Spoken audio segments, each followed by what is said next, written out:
Hello welcome back to my YouTube channel. I hope ನಿಮ್ಮ physics exam ತುಂಬ ಚೆನ್ನಾಗಿದೆ ಅಂತ, ಹೇಗಾಗಿದೆ ಅಂತ ಕಮೆಂಟ್ ಸೆಕ್ಷನಲ್ಲಿ ಕಮೆಂಟ್ ಮಾಡಿ ತಿಳಿಸಿ.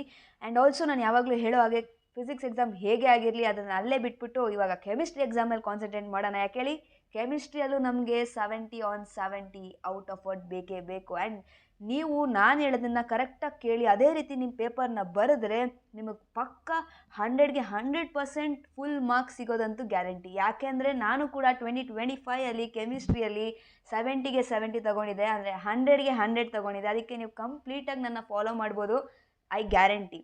ಸೊ ಇವಾಗ ಹೋಗೋಣ. ಫಸ್ಟ್ ಬಂದ್ಬಿಟ್ಟು ಪಾರ್ಟ್ ಎ. ನಿಮ್ಮೆಲ್ರಿಗೂ ಗೊತ್ತು ಪಾರ್ಟ್ ಎ ಅಂದರೆ MCQs. ಅದನ್ನು ನೀವು ಫಸ್ಟ್ ಪೇಜಲ್ಲೇ ಬರೀಬೇಕು, ಇಲ್ಲಾಂದರೆ ಅವ್ರು ಕರೆಕ್ಟ್ ಮಾಡಲ್ಲ. ಸೊ ಈ ಫಸ್ಟ್ ಪೇಜಲ್ಲೇ ಬರೀರಿ. ಆ್ಯಂಡ್ ಆಲ್ಸೋ ನಾನು ನಿಮಗೆ ಪ್ರತಿಯೊಂದು ವೀಡಿಯೋಲಿ ಹೇಳಿದಾಗೆ MCQ ಹೇಗೆ ಬರೀಬೇಕು, ಏನದು ಆಪ್ಷನ್ ನೇಮ್ ಮತ್ತು ಆಪ್ಷನ್ದು ಫುಲ್ ಏನಿದೆ ಆಪ್ಷನ್ನು, ಫುಲ್ ಆಪ್ಷನ್ ಜೊತೆಗೆ ಆಪ್ಷನ್ ನೇಮ್ ಎರಡು ಕೂಡ ಬರೀಲೇಬೇಕು. ಇದರಲ್ಲಿ ಲೇಸಿನೆಸ್ ತೋರಿಸ್ಬೇಡಿ, ಫುಲ್ ಬರೀರಿ. ಆ್ಯಂಡ್ ಆಲ್ಸೋ ಲೈನ್ ಬಿಟ್ಟು ಬರೀರಿ. ಯಾಕೆ ಹೇಳಿ, ಅದು ತುಂಬ ಕ್ಲೀನಾಗಿ ಕಾಣಿಸುತ್ತೆ. And also you have to maintain good impression. ಯಾಕಂದರೆ first impression is the best impression. And line ಬಿಟ್ಟು ಬರಿಬೋದು. ತುಂಬ ಪೇಜಸ್ ಇರುತ್ತೆ. ನಾನು ಹೇಳ್ತಾ ಇದ್ದೀನಿ ಅಂದರೆ ನೀವೇ ನೋಡಿರ್ತೀರ ಇವಾಗ ಆಲ್ರೆಡಿ ಬುಕ್ಲೆಟಲ್ಲಿ ಎಷ್ಟು ಪೇಜಸ್ ಇರುತ್ತೆ ಅಂತ. ಅದಕ್ಕೆ ಕನ್ಫ್ಯೂಸ್ ಮಾಡಿಬಿಡಿ, ಲೈನ್ ಬಿಟ್ಟು ಬರೀರಿ. ಆ್ಯಂಡ್ ಆಲ್ಸೋ ಐ ನೋ ಕೆಮಿಸ್ಟ್ರಿದು MCQs ಫಿಸಿಕ್ಸ್ MCQs ಕಷ್ಟ ಇರಲ್ಲ, ಬಟ್ ಸ್ಟಿಲ್ ಸ್ವಲ್ಪ ಕನ್ಫ್ಯೂಸ್ ಆಗುತ್ತೆ ಆರ್ಗ್ಯಾನಿಕ್ ಪಾರ್ಟಲ್ಲಿ. ಯಾಕಂದರೆ ಆರ್ಗ್ಯಾನಿಕ್ ಸ್ವಲ್ಪ ಕಷ್ಟ ಅನಿಸುತ್ತೆ ತುಂಬ ಜನಕ್ಕೆ. ಅದಕ್ಕೆ ಸೊಲ್ಯೂಷನ್ ಏನು ಹೇಳಿ, ಕ್ವಶನ್ ಬ್ಯಾಂಕ್. ಆ ಕ್ವಶನ್ ಬ್ಯಾಂಕ್ದು ಲಿಂಕ್ನ ಡಿಸ್ಕ್ರಿಪ್ಷನ್ ಬಾಕ್ಸಲ್ಲಿ ಕೊಟ್ಟಿದ್ದೀನಿ. ನೀವು ಆ ಕ್ವಶನ್ ಬ್ಯಾಂಕ್ನ ಕಂಪ್ಲೀಟಾಗಿ ಪ್ರಾಕ್ಟೀಸ್ ಮಾಡ್ಕೊಂಡು ಹೋದರೆ ಖಂಡಿತವಾಗ್ಲೂ 15ಗೆ 15 ಸಿಗುತ್ತೆ MCQsಲ್ಲಿ. ಖಂಡಿತ ಹೇಳ್ತಾ ಇದ್ದೀನಿ. ಅದಕ್ಕೆ ಮರಿಬೇಡಿ, ವಿಡಿಯೋ ನೋಡ್ತಾ ಇದ್ದಂಗೆ, ನೋಡಿ ಮುಗಿಸ್ತಾ ಇದ್ದಂಗೆ ಹೋಗಿ ಡಿಸ್ಕ್ರಿಪ್ಷನಲ್ಲಿ ಕ್ವಶನ್ ಬ್ಯಾಂಕ್ ಲಿಂಕ್ ಇದೆ, ಅದನ್ನು ಓಪನ್ ಮಾಡಿ MCQsನ ಪ್ರಾಕ್ಟೀಸ್ ಮಾಡಿ. ಆ್ಯಂಡ್ ಆಲ್ಸೋ ಇನ್ನೊಂದು ಏನು ಗೊತ್ತಾ, ಅದರಲ್ಲಿರೋ ಕ್ವಶನ್ಸ್ ಪ್ರತಿಯೊಂದು ಚಾಪ್ಟರ್ ಕೆಳಗಡೆ ಕ್ವಶನ್ಸ್ ಇದೆ. ಆ ಕ್ವಶನ್ಸ್ನ ನೀವು ಪ್ರಾಕ್ಟೀಸ್ ಮಾಡಿದ್ರೆ ಸಾಕು, ನಿಮಗೆ 70/70 ಸಿಗುತ್ತೆ. ಯಾಕೆಂದರೆ ಕ್ವಶನ್ ಬ್ಯಾಂಕ್ ಅಷ್ಟೂ ಕವರ್ ಮಾಡುತ್ತೆ. ಅದಕ್ಕೋಸ್ಕರ ಹೇಳ್ತಾ ಇದ್ದೀನಿ, ಮರಿಬೇಡಿ, ಇದು ನಿಮ್ಮ ತಲೆಯಲ್ಲಿರಲಿ. And also fill in the blanks ಅಷ್ಟೇ. ಫಿಲ್ ಇನ್ ದ ಬ್ಲ್ಯಾಂಕ್ಸ್ ಅಷ್ಟೊಂದು ಕನ್ಫ್ಯೂಸಿಂಗ್ ಆಗಿರಲ್ಲ ಕೆಮಿಸ್ಟ್ರಿಲಿ. ಅಕಸ್ಮಾತ್ ಕನ್ಫ್ಯೂಸಿಂಗಾಗಿ ಕೊಟ್ಟರು ನೀವು ಕನ್ಫ್ಯೂಸ್ ಆಗಬಾರ್ದು ಅಂದರೆ ಸೊಲ್ಯೂಷನ್ ಬಂದ್ಬಿಟ್ಟು ಕ್ವಶನ್ ಬ್ಯಾಂಕ್ ಅಷ್ಟೇ. ಆ ಕ್ವಶನ್ ಬ್ಯಾಂಕ್ನ ಕರೆಕ್ಟಾಗಿ ಸಾಲ್ವ್ ಮಾಡಿ, ನೀವು ಕನ್ಫ್ಯೂಸ್ ಆಗಲ್ಲ. ಆ್ಯಂಡ್ ಬಂತಂದರೆ ಪಾರ್ಟ್ ಬಿ ಅಂದರೆ 2 ಮಾರ್ಕ್ಸ್ ಕ್ವಶನ್ಸ್, ಅಂದರೆ 2 ಮಾರ್ಕ್ಸ್ 3 ಮಾರ್ಕ್ಸ್ 5 ಮಾರ್ಕ್ಸ್ ಕ್ವಶನ್ಸ್ ಇರುತ್ತೆ. ಆ್ಯಂಡ್ ಇಲ್ಲಿ 2 ಮಾರ್ಕ್ಸ್ ಅಂದರೆ ಇದರಲ್ಲಿ ಎಲ್ಲ ಆಲ್ ಫಿಸಿಕಲ್, ಆರ್ಗ್ಯಾನಿಕ್, ಇನ್ಆರ್ಗ್ಯಾನಿಕ್ ಎಲ್ಲ ಕೂಡ ಇನ್ಕ್ಲೂಡೆಡ್ ಆಗಿರುತ್ತೆ. ಆ್ಯಂಡ್ ವೆನ್ ಆರ್ಗ್ಯಾನಿಕ್ಕಿಂದ ಏನಾದರೂ ಒಂದು ಕ್ವಶನ್ ಬಂದರೆ ರಿಯಾಕ್ಷನ್ಸ್ ಬರಿಬೇಕು. ಫಸ್ಟು ಕಾಮನ್ ಅಂದರೆ ಜನರಲ್ ರಿಯಾಕ್ಷನ್ಸ್ ಬರೆದು ಅದಕ್ಕೆ ಎಕ್ಸಾಂಪಲ್ ಕೂಡ ಕೊಡ್ಬೋದು, ಅಥವಾ ಡೈರೆಕ್ಟಾಗಿ ಎಕ್ಸಾಂಪಲ್ ರಿಯಾಕ್ಷನ್ನೇ ಬರೆದು ಕೂಡ 2 ಮಾರ್ಕ್ಸ್ಗೆ ಖಂಡಿತವಾಗ್ಲೂ 2ಗೆ 2 ಕೊಡ್ತಾರೆ. ಬಟ್ ಪ್ರೊವೈಡೆಡ್ ನೀವು ಎಕ್ಸ್ಪ್ಲನೇಷನ್ ಬರೆದಿದ್ದೀರಾ. ಎಕ್ಸ್ಪ್ಲನೇಷನ್ ಅಂದರೆ 1 ಪೇಜ್ ಎಕ್ಸ್ಪ್ಲನೇಷನ್ ಅಲ್ಲ, ನಾನು ಕೇಳ್ತಾ ಇಲ್ಲ. ಇಲ್ಲಿ ಏನಾಗ್ತದೆ ರಿಯಾಕ್ಷನಲ್ಲಿ ಅದನ್ನು 2 ಲೈನಲ್ಲಿ ಬರೆದ್ರೆ ಮುಗ್ದೋಯ್ತು, ನಿಮಗೆ 2 ಮಾರ್ಕ್ಸ್ ಸಿಗುತ್ತೆ. ಆ್ಯಂಡ್ ರಿಯಾಕ್ಷನ್ಸ್ನ ಕರೆಕ್ಟಾಗಿ ಬರೀರಿ, ಎಲ್ಲೂ ಕೂಡ ಏನೂ ಮಿಸ್ಟೇಕ್ ಆಗಬಾರ್ದು. ಬಿಕಾಸ್ ರಿಯಾಕ್ಷನ್ ತಪ್ಪಾದರೆ 0 ಮಾರ್ಕ್ಸ್ ಕೊಡ್ತಾರೆ. ನೀವು ಬರೆದಿದ್ದೀರಾ ಅಂತ 1 ಮಾರ್ಕ್ಸ್ ಎಲ್ಲ ಕೊಡೋಲ್ಲ. ಇಲ್ಲ, ಆಫ್ ಮಾರ್ಕಿಂಗ್ ಸ್ಕೀಮೇ ಇಲ್ಲ ಈ ರಿಯಾಕ್ಷನ್ಸಲ್ಲಿ, especially in chemistry of marking scheme ಇಲ್ಲ. ತಪ್ಪು ಬರೆದ್ರೆ ಫುಲ್ ಮಾರ್ಕ್ಸ್ ಕಟ್ ಮಾಡ್ತಾರೆ. ನಿಮ್ಮ ತಲೆಯಲ್ಲಿ ರಿಯಾಕ್ಷನ್ಸ್ನ ಕರೆಕ್ಟಾಗಿ ಬರೀರಿ. Okay. And when it comes to ಫಿಸಿಕಲಲ್ಲಿ ಏನು ಕೇಳ್ತಾರೆ, 2 ಮಾರ್ಕ್ಸ್ಗೆ ಲಾ ಸ್ಟೇಟ್ಮೆಂಟ್ ಕೇಳ್ತಾರೆ ಅಷ್ಟೇ, ಅಥವಾ ಪಾಸ್ಟುಲೇಟ್ಸ್ ಕೇಳ್ತಾರೆ. ಆಯಿತಾ, ಲಾ ಸ್ಟೇಟ್ಮೆಂಟ್ ಕೇಳಿದ್ರೆ ನಾನು ಫಿಸಿಕ್ಸಲ್ಲಿ ಹೇಳಿದಾಗೆ ಲಾ ಬರಿಬೇಕಂದ್ರೆ ಅದ್ರ ಜೊತೆ ಇರೋ ಈಕ್ವೇಷನ್ಸ್ ಅದು ಕೂಡ ಬರಿಬೇಕು. Mathematical equations associated with that law ಅದನ್ನು ಕೂಡ ನೀವು ಬರೀಲೇಬೇಕು. Because it is 2 marks. Without equation the law is not considered to be complete. ಆಯಿತಾ, ಇದು ನಿಮ್ಮ ತಲೆಯಲ್ಲಿ ಇರಲಿ.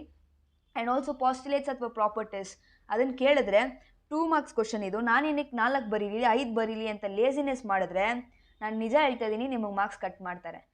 ನೀವು 2 ಮಾರ್ಕ್ಸ್ ಆದ್ರೂ ಕೊಡಲಿ 5 ಮಾರ್ಕ್ಸ್ ಆದ್ರೂ ಕೊಡಲಿ, ನಿಮ್ಗೆ ಎಷ್ಟು ಗೊತ್ತು ಅಷ್ಟು ಕೂಡ ಬರೀರಿ. ಪಾಸ್ಟುಲೇಟ್ಸ್ನ ಕೇಳಿದ್ರೆ, ಅದೇ ಪ್ರಾಪರ್ಟೀಸ್ನ ಕೇಳಿದ್ರೆ ಅಟ್ಲೀಸ್ಟ್ 3 ಅಥವಾ 4 ಬರೀಲೇಬೇಕು if it is a 2 mark question. ನಾನು ಹೇಳಿದೆ ಅಲ್ವಾ, ಅಕಸ್ಮಾತ್ ನೀವೇನು ಬರ್ದಿರ್ತೀರ ಅದು ದಿ ಮೇನ್ ಪಾಯಿಂಟ್ ಅಂತ ಇವ್ಯಾಲ್ಯೂಟರ್ಗೆ ಅನಿಸಿಲ್ಲ ಅಂದರೆ ಮಾರ್ಕ್ಸ್ ಕಟ್ ಮಾಡ್ತಾರೆ.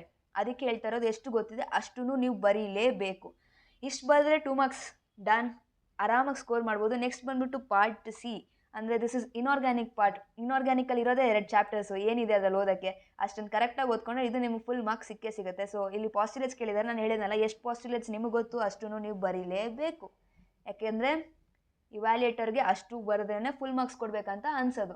ಅದಾದಮೇಲೆ ಇದಂತೂ ವರ್ಲ್ಡ್ ಫೇಮಸ್. ಆಯಿತಾ, ಇದು ವರ್ಲ್ಡ್ ಫೇಮಸ್ ಕ್ವಶನ್. ನಾನು ಹೇಳ್ತಾ ಇದ್ದೀನಿ ಪದೇ ಅಂದರೆ ಈ ಕ್ವಶನ್ ಓದ್ಕೊಂಡು ಹೋಗಿ ಖಂಡಿತ ಬರುತ್ತೆ. ಇದು ಪೊಟ್ಯಾಷಿಯಂ ಡೈಕ್ರೋಮೇಟ್ ಅಥವಾ ಪೊಟ್ಯಾಷಿಯಂ ಪರ್ಮ್ಯಾಂಗನೇಟ್ ಇವೆರಡರದ್ದು ಮ್ಯಾನುಫ್ಯಾಕ್ಚರ್, ಎರಡರಲ್ಲಿ ಯಾವ್ದಾದ್ರು ಒಂದಂತೂ ಖಂಡಿತ ಬಂದೇ ಬರುತ್ತೆ. ಅಥವಾ K2Cr2O7 reaction with other compounds. ಆಯಿತಾ, ಅದು ನಿಮ್ಮ ಟೆಕ್ಸ್ಟ್ ಬುಕ್ಕಲ್ಲಿದೆ. ಆಯಿತಾ, ಅದು ಇಲ್ಲಾಂದರೆ ಮ್ಯಾನುಫ್ಯಾಕ್ಚರ್ ಆಫ್ ಪೊಟ್ಯಾಷಿಯಮ್ ಡೈಕ್ರೋಮೇಟ್ ಅಥವಾ ಮ್ಯಾನುಫ್ಯಾಕ್ಚರ್ ಆಫ್ ಪೊಟ್ಯಾಷಿಯಮ್ ಪರ್ಮ್ಯಾಂಗನೇಟ್. ಇಷ್ಟರಲ್ಲಿ ಒಂದತ್ತು compulsory question. And main important thing ಏನು ಗೊತ್ತಾ, ಇನ್ಆರ್ಗ್ಯಾನಿಕಲಿ ಸ್ಟೈಕ್ಯೋಮೆಟ್ರಿಕ್ ಕೋಎಫಿಷಿಯೆಂಟ್ ಅಂದರೆ ಏನು, ಇಲ್ಲಿ 4, 8, 7 ಅಂತ ಬರೆದಿರ್ತೀರಲ್ಲ, ದಟ್ ಈಸ್ ಕಾಲ್ಡ್ ಸ್ಟೈಕ್ಯೋಮೆಟ್ರಿಕ್ ಕೋಎಫಿಷಿಯೆಂಟ್. ಇದು ತಪ್ಪು ಆಗಲೇಬಾರ್ದು. ತಪ್ಪು ಆದರೆ ಮಾರ್ಕ್ಸ್ ಕೊಡಲ್ಲ. ನಾನು ಹೇಳಿದ್ದೀನಿ ಆಫ್ ಮಾರ್ಕ್ಸ್ ಸ್ಕೀಮಿಂಗ್ ಇಲ್ಲ ಕೆಮಿಸ್ಟ್ರಿಯಲ್ಲಿ, ಅದಕ್ಕೆ ಹೇಳ್ತಾ ಇರೋದು. ಸ್ಟೈಕ್ಯೋಮೆಟ್ರಿಕ್ ಕೋಎಫಿಷಿಯೆಂಟ್ಸಲ್ಲಿ ನೀವು ಏನೂ ಮಿಸ್ಟೇಕ್ ಮಾಡಬಾರ್ದು. ನಿಮೋನಿಕ್ಸ್ ಥರ ಗ್ಯಾಪ್ನ ಇಟ್ಕೋತಿರೋ ಅಥವಾ ಬರ್ದು ಪ್ರಾಕ್ಟೀಸ್ ಮಾಡ್ತಿರೋ ನನಗೆ ಗೊತ್ತಿಲ್ಲ, ಇದು ಮಾತ್ರ ನೀವು ಕರೆಕ್ಟಾಗಿ ಬರೀಲೇಬೇಕು. If you are very good at chemistry ಅಂದರೆ ಬ್ಯಾಲೆನ್ಸಿಂಗ್ ದಿ ಈಕ್ವೇಷನ್ಸ್ ನಿಮಗೆ ಗೊತ್ತಿದ್ರೆ, ನೀವು ಒಂದು ಸೈಡ್ ನಿಮ್ಗೆ ಗೊತ್ತಿದ್ರೆ ಸಾಕು, ನೀವು ಇನ್ನೊಂದು ಸೈಡ್ ಆರಾಮಾಗಿ ಬರಿಬೋದು. ಬಟ್ ಅದಕ್ಕೆ ಸ್ವಲ್ಪ ಟೈಮ್ ಬೇಕಾಗುತ್ತೆ. ಇನ್ಸ್ಟೆಂಟ್ ನೀವು ಯಾವ್ದಾದ್ರು ನಿಮೋನಿಕ್ಸ್ ಥರ ಬರೆದಿಕೊಂಡು ಗ್ಯಾಪ್ನ ಇಟ್ಕೊಳ್ಳಿ. ಲೈಕ್ ಫಾರ್ ಎಕ್ಸಾಂಪಲ್ ನಂಬರ್ಸ್ 487, 828 ಅಷ್ಟೇ. ಅಷ್ಟು ಗ್ಯಾಪ್ನ ಇಟ್ಕೊಂಡ್ರೆ ನೀವು ಕರೆಕ್ಟಾಗಿ ಬರೆದ್ರೆ ನಿಮ್ಗೆ ಫುಲ್ ಮಾರ್ಕ್ಸ್ ಸಿಗುತ್ತೆ. And remember, stoichiometric coefficients is very important when it comes to inorganic. ಆರ್ಗ್ಯಾನಿಕಲ್ ಮಾರ್ಕ್ಸ್ ಕೊಡ್ಬೋದೇನೋ, ಇನ್ಆರ್ಗ್ಯಾನಿಕ್ ಕೊಡೋಕ್ಕೆ ಚಾನ್ಸೇ ಇಲ್ಲ. ಬಟ್ ಔಟ್ ಆಫ್ ವರ್ಡ್ ತೆಗಿಬೇಕಂದ್ರೆ ಎಲ್ಲ ಕಡೆ ಕರೆಕ್ಟಾಗಿ ಬರೀಲೇಬೇಕು. ಓಕೆ. ಆ್ಯಂಡ್ ಡಿಫ್ರೆನ್ಷಿಯೇಷನ್ ಕೇಳಿದ್ರೆ, ಡಿಫ್ರೆನ್ಷಿಯೇಟ್ ಬಿಟ್ವೀನ್ ಲ್ಯಾಂಥನಾಯ್ಡ್, ಆ್ಯಕ್ಟಿನಾಯ್ಡ್ ಆ ಥರ ಏನೇ ಕೇಳಿದ್ರು ಟೇಬಲ್ ಹಾಕಿ ಬರೀಬೇಕು.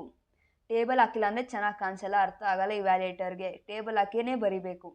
ಓಕೆ. ಆ್ಯಂಡ್ ಯಾವ್ದಾದ್ರು ಸ್ಟ್ರಕ್ಚರ್ನ ಡ್ರಾ ಮಾಡೋಕ್ಕೆ ಕೇಳಿದರೆ, ಇಲ್ಲಿ ಫೇಶಿಯಲ್ ಐಸೋಮರ್ ಮತ್ತು ಮೆರಿಡೋನಿಯಲ್ ಐಸೋಮರ್ನ ಕೇಳಿದರೆ, ಅಥವಾ ಸಿಸ್ ಟ್ರಾನ್ಸ್ ಐಸೋಮರ್ನ ಕೇಳಿದ್ರೆ, ಸ್ಟ್ರಕ್ಚರ್ ಏನೋ ಬಿಡಿಸ್ಬಿಡ್ತೀರಾ, ಹೆಸರು ಬರೆಯೋದು ಮರ್ತೋಗ್ತೀರಾ ಅಂದ್ಕೊಳ್ಳಿ, ಮಾರ್ಕ್ಸ್ ಕೊಡಲ್ಲ. ನಿಮ್ಮ ತಲೆಯಲ್ಲಿರಲಿ, ಮಾರ್ಕ್ಸ್ ಕೊಡಲ್ಲ. ನೀವು ಯಾಕಂದ್ರೆ ಅವ್ರಿಗೇನು ಗೊತ್ತಾಗುತ್ತೆ ಇದೇನು ಅಂತ. ಅದಕ್ಕೆ ಹೇಳ್ತಾ ಇರೋದು, ನೀವು ಸ್ಟ್ರಕ್ಚರ್ ಡ್ರಾ ಮಾಡಿದ್ಮೇಲೆ ಅದ್ರ ಕೆಳಗಡೆ ಅದು ಏನಿದೆ ಅದ್ರ ಹೆಸರು, ಆ ಸ್ಟ್ರಕ್ಚರ್ ನೇಮ್ನ ಬರೀಲೇಬೇಕು. ಇದೆಲ್ಲ ತುಂಬ ಚಿಕ್ಕದಾಯ್ತಾ, ತುಂಬ ಜನ ಇಗ್ನೋರ್ ಮಾಡ್ತಾರೆ.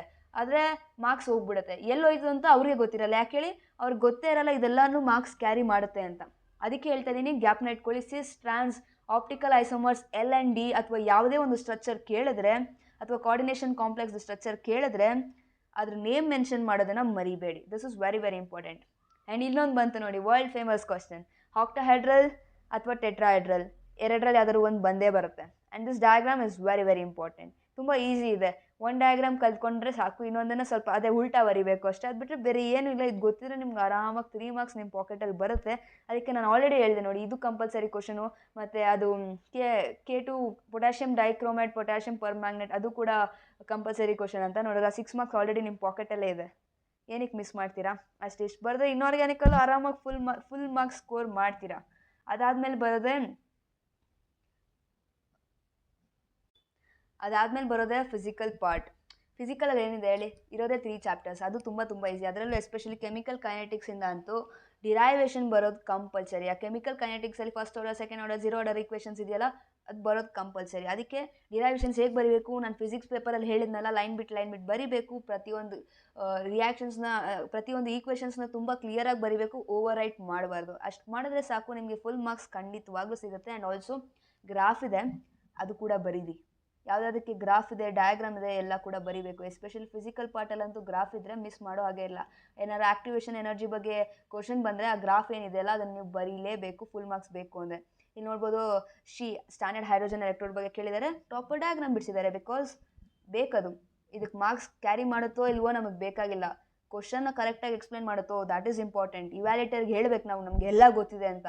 ಯಾಕೆಂದರೆ ಅವರು ಆವಾಗಲೇ ನಮಗೆ ಫುಲ್ ಮಾರ್ಕ್ಸ್ ಕೊಡೋದು. ಅದಕ್ಕೆ ನಿಮ್ಮ ತಲೆಯಲ್ಲಿ ಪ್ರತಿಯೊಂದಕ್ಕೂ ಡಯಾಗ್ರಾಮು, ಗ್ರಾಫು ಇದ್ದರೆ ಬರೀಲೇಬೇಕು.